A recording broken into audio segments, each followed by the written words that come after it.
السلام علیکم ورحمۃ اللہ وبرکاتہ۔ آپ کو یہ تو پتہ ہی ہے کہ عشرہ ذی الحجہ کی بہت زیادہ فضیلت ہے۔ رسول اللہ صلی اللہ علیہ وسلم کا ارشاد ہے کہ عشرہ ذی الحجہ میں کیا ہوا نیک عمل اللہ کو بہت پسند ہے۔ عشرہ ذی الحجہ میں رسول اللہ صلی اللہ علیہ وسلم خوب عبادت فرماتے تھے، اس لیے ہمیں اور آپ کو خوب عبادت کا اہتمام کرنا چاہیے۔ عشرہ ذی الحجہ یعنی فرسٹ 10 days of ذی الحجہ، حج کے مہینے کے پہلے 10 دن، ان ایام کی بڑی فضیلت ہے۔ پہلی ذی الحجہ سے لے کر یوم النحر مطلب 1 تاریخ سے لے کر 10، اور 10 کو ہم کیا مناتے ہیں؟ عید مناتے ہیں، جس کو بقرعید کہتے ہیں۔ چلیے جانتے ہیں ذی الحجہ کے پہلے 10 دنوں کی فضیلت کے بارے میں۔ صحیح بخاری کی حدیث ہے، ذی الحجہ کی ابتدائی 10 دنوں کے مقابلے میں دوسرے کوئی ایام ایسے نہیں جن میں نیک عمل اللہ کو ان دنوں سے زیادہ محبوب ہو۔ مطلب ذی الحجہ کی پہلی 10 تاریخ میں جو اعمال انسان کرتا ہے اللہ کو اتنے پسند ہے کہ اتنا پسند اللہ کو باقی دوسرے دنوں میں کیے گئے اعمال محبوب نہیں ہیں۔ صحابہ کرام نے عرض کیا، اللہ کے رسول صلی اللہ علیہ وسلم کیا جہاد بھی نہیں؟ تو فرمایا، اللہ کی راہ میں جہاد بھی افضل نہیں ہے۔ مطلب اتنا افضل ہے اس مہینے میں اعمال کرنا کہ آدمی عام دنوں میں اگر جہاد بھی کرے تو ان دنوں میں کیے گئے اعمال کی برابری نہیں کر سکتا۔ تو آپ نے فرمایا جہاد بھی نہیں، سوائے اس مجاہد کے جو اللہ کی راہ میں نکلے، جان بھی لے جائے مال بھی لے جائے، جان بھی چلی جائے مال بھی چلا جائے، وہ زیادہ افضل ہے، باقی کوئی عمل افضل نہیں۔ مطلب ذی الحجہ کے پہلے 10 دن میں آپ جو عمل کریں گے وہ عمل جہاد سے بھی زیادہ افضل ہے۔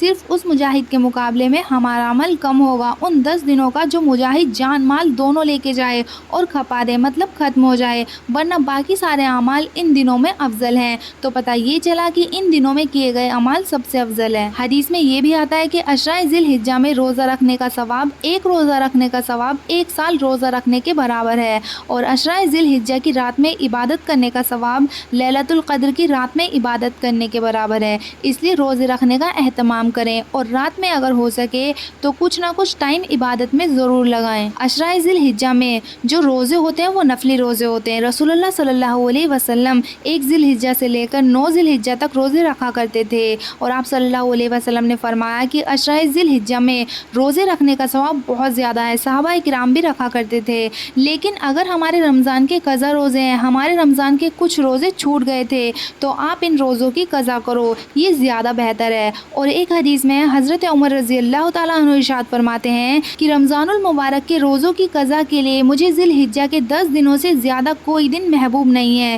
تو عشرہ ذی الحجہ میں اگر آپ کے قضا روزے ہیں تو پھر آپ کو اپنے قضا روزے رکھنے ہیں، اور نیت کرنے کا بہت ہی سمپل سا طریقہ ہے۔ مان لیجیے آپ کے 5 روزے چھوٹ گئے تھے، تو آپ نیت کر لو کہ اللہ میرے جو رمضان کے 5 روزے چھوٹ گئے تھے اس میں سے میں پہلا روزہ رکھنے جا رہی ہوں، بس نیت ہو گئی۔ تو عشرہ ذی الحجہ میں روزے رکھنے کا بہت زیادہ ثواب ہے۔ اب بات کرتے ہیں تکبیر تشریق کے بارے میں۔ تکبیر تشریق ہے کیا؟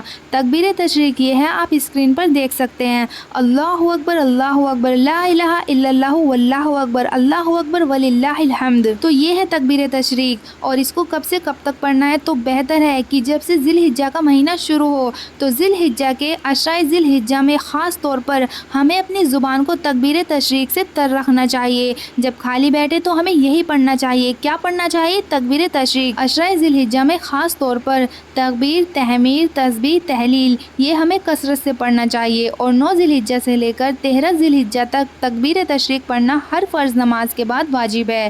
تو کب سے کب تک پڑھنا ہے؟ 9 ذی الحجہ سے لے کر 13 ذی الحجہ کی عصر کی نماز تک تکبیر تشریق ہر فرض نماز کے بعد بلند آواز سے پڑھنا ہے۔ تو کیا ہے تکبیر تشریق؟ اللہ اکبر لا الہ الا اللہ واللہ اکبر وللہ الحمد۔ ویڈیو پسند آئے تو ویڈیو کو لائک شیئر لازمی کریں۔ السلام علیکم۔